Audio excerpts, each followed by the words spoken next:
Swifty on the beat. Nakikita mo ba yan? Alin? Yung nasa harapan. Saan? Basta lamingon ka na lang. Anong meron dyan? Ewan ko masyadong maiwaga. Sobrang inis niya kaya ang daming humahanga. Teka malapitan nga, nasa na ba yun? Marami din kasi akong gustong itanong. Ano kayang sikreto niya? Ba't siya ganon? Ano ba talaga yung ginagamit ng sabon? Walang galo sa balat Napapalingon lahat. at para bang iba siya sa lahat. Hindi rin kataka-taka na sa kanya maakit ka agad. Dahil sa kagandahan niyang sagad, ibang iba kasi mga datingan niya. Sa kutis niya balang nakakasilaw na.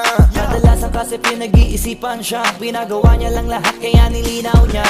Simple lang naman daw na maging katulad niya.